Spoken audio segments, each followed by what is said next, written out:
Assalamualaikum warahmatullahi wabarakatuh. Perkenalkan, nama aku Sekar Cinde Nagari Rianto Rina. Aku dari kelas 2A Ilmu Komunikasi. Nah, dengan NIM 2401030063. Nah, jadi di sini tujuan aku membuat video itu adalah untuk menyelesaikan tugas UAS Filsafat Komunikasi. Nah, jadi di sini aku akan mereview salah satu buku fiksi atau novel fiksi yang sudah aku tamatkan.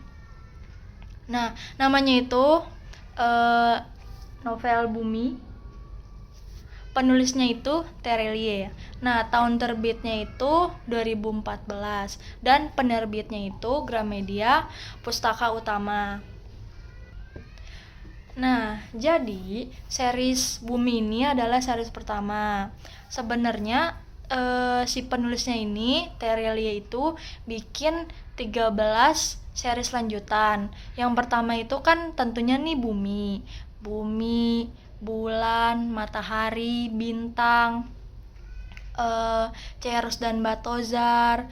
Terus ada komet, komet minor, ada juga nebula, terus apalagi ya, nebula, si putih, apalagi komet, komet minor, Selena, nebula, si putih, apa ya, si putih, habis itu bibigil, ada juga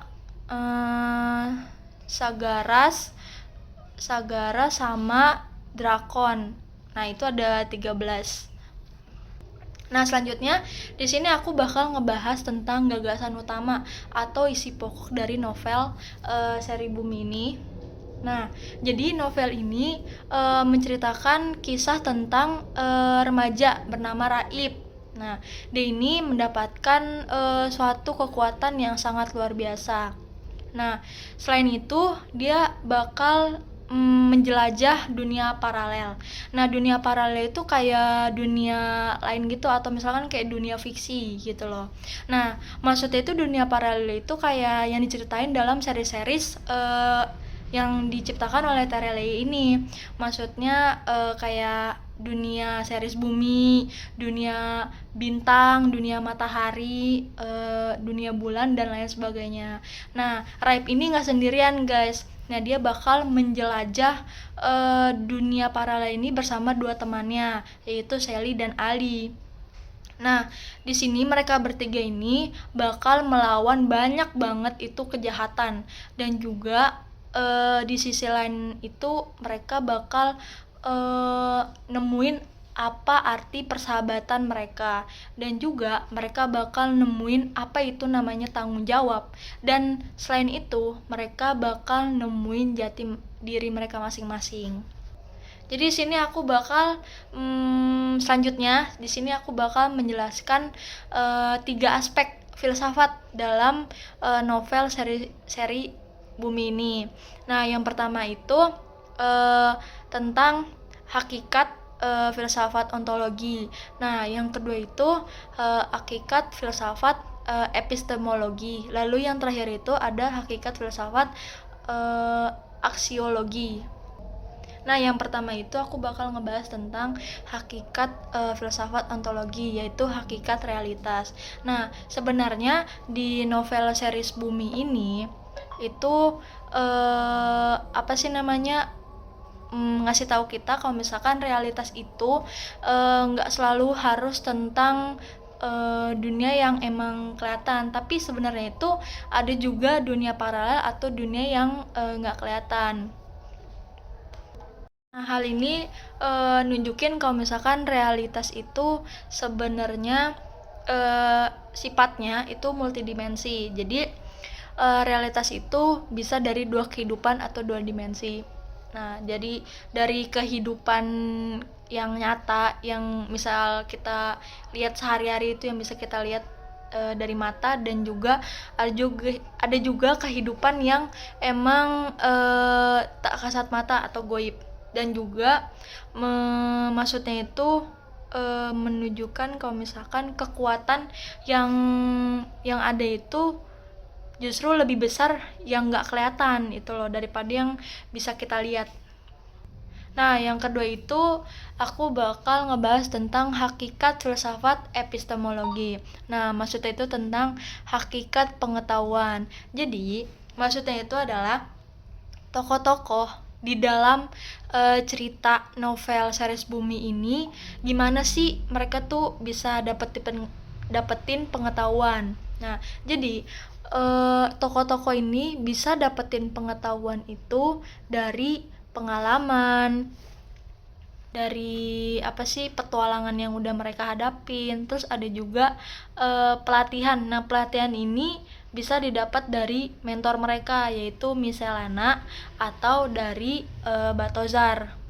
Nah, juga novel Series Bumi ini ngejelasin kalau misalkan pengetahuan itu bisa didapatkan bukan dari buku aja, bisa dari kayak pengalaman hidup, terus misalkan kegagalan yang udah kita hadapin, terus ada juga misalkan kayak interaksi sama banyak orang.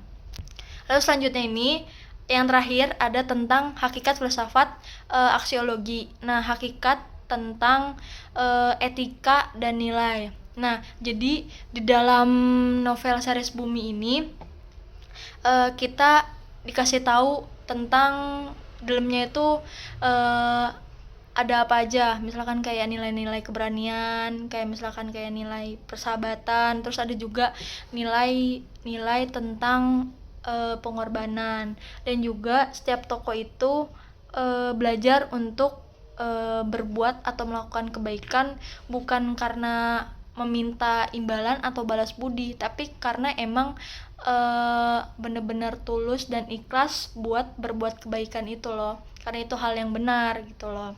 Nah, dan juga kalau misalkan kita punya ilmu lebih, itu lebih baik dilakukan untuk berbuat kebaikan daripada kita untuk menyombongkan diri atau menghancurkan orang lain.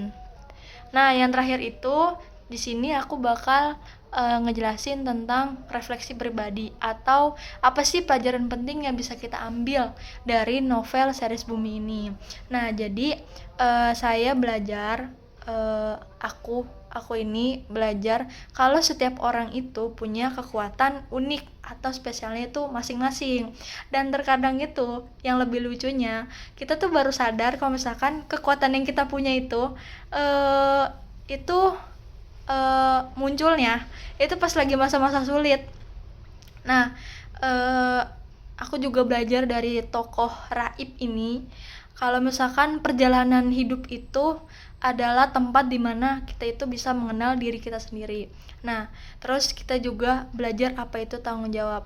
Tapi tanggung jawab itu dimulai dari diri kita sendiri dulu. Kenapa? Karena kalau misalkan kita nggak bisa bertanggung jawab sama diri kita sendiri, bagaimana kita mau bertanggung jawab sama orang lain? Karena semua hal itu dimulai dari diri sendiri dulu, guys. Nah, dan juga novel Series Bumi ini mengajarkan untuk bagaimana kita untuk memperjuangkan hal-hal yang baik gitu loh. Nah, novel ini juga ngajarin kalau misalkan teknologi yang ada sama ilmu pengetahuan itu harus balance atau maksudnya harus bareng gitu loh, sama dengan nilai moral etika. Jadi biar kita tuh nggak salah menggunakan gitu loh, biar nggak salah jalan juga gitu loh. Oke, sekian itu review buku yang udah aku jelasin. Mohon maaf kurang lebihnya. Wassalamualaikum warahmatullahi wabarakatuh.